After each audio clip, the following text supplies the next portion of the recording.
ఉంటే ఏ అమ్మ అనాథ శరణాల్లో ఉండాల్సిన అవసరం లేదు, ఓల్డేజ్ హోమ్లో ఉండాల్సిన అవసరం లేదు. అడ్జస్ట్ కాకపోతే ఎట్లా?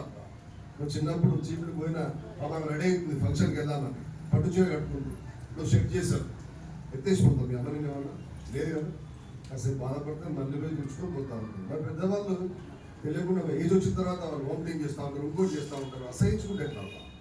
అడిగిన క్వశ్చన్ 100 అడుగుతారు పెద్దవాళ్ళు. చిన్న పిల్లలు ఇప్పుడు ఎట్లయితే ప్రశ్నిస్తారు మనని, అట్లే వేసాడు మా ముందు తలకాయ తింటే మా అందరు కోపం వస్తుంది, అయినా యాక్సెప్ట్ చేస్తాం. తింటుంది, చెప్పింది 100 సార్లు చెప్తుంది. ఎందుకంటే వాళ్ళకి ఆ జ్ఞాపక శక్తి తగ్గుతూ ఉంటుంది.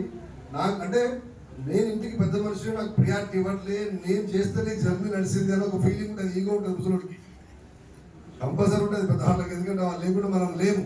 ఆ ఈగోని సాటిస్ఫై చేయాలి. ఏముంది రాబోయ్, పోతుంది వస్తుంది చెప్పాలి, కూర్చొని అర్ధగంట సేపు ముచ్చట పెట్టాలి. అలాగైనా ప్రపంచంలో ఇంకేముంది, చెత్త ఫెలోస్ ప్రియారిటీ ఇస్తారు. బయట బైక్ మీద ముగ్గురు పోతాం, 4 పోతాం. బైక్ అవాయిడ్ చేయాలి, ఎవరు కూడా బైక్ మీద కూర్చోద్దు. నేను 24 గంటలు తిరుగుతా రోడ్ మీద, పొల్లు చంపుతాడు. బయట మీద నాకు ఇట్లా కనబడతా ఉంటాయి, ఇద్దరు ముగ్గురు. మీరే చూశారు, నేను ఒక అబ్బాయి చనిపోయాడు, రాజ్ కుమార్ కూడా పూర్వం, ఇదే అనుకుంటాడు కదా.